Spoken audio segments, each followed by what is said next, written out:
கேரளாவில் கோழிக்கோட்டில் நடந்த ஒரு இஷ்யூ என்னன்னா, நம்ம பஸ்ல டிராவல் பண்றோம்.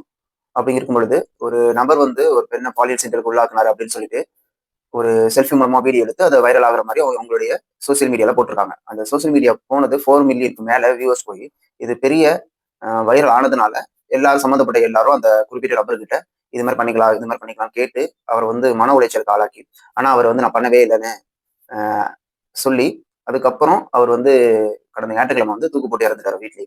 இதுக்கு காரணம் அந்த சோசியல் மீடியால வந்த கமெண்ட்ஸ். அது மட்டும் இல்லாம அந்த பொண்ணு நான் வந்து கரெக்டா தான் பண்ணேன் அப்படின்னு ஒரு ஸ்டேட்மெண்ட்டும் அடுத்த வீடியோல கொடுக்குறாங்க. நெக்ஸ்ட் வந்து என்ன நடக்குது? இப்போ அந்த நபர் இறந்ததுனால அவங்க வீட்டு சம்மந்தப்பட்டவங்க வந்து அந்த பொண்ணு மேல கேஸ் கொடுக்குறாங்க.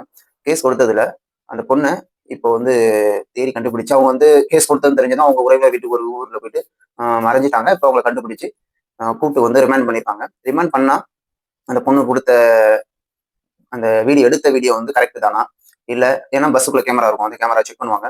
அந்த கேமரா செக் பண்ணா யார் மேல தப்பு என்ன டீட்டெயில் தெரிஞ்சிடும். கண்டிப்பா இது வந்து 6 மாசமோ இல்ல ஒரு வருடமோ ஆகலாம். இந்த தீர்ப்பு இந்த விசாரணை எல்லாம் முடிய. ஆனா கண்டிப்பா இதுக்கு ஒரு முடிவு கிடைக்கும்.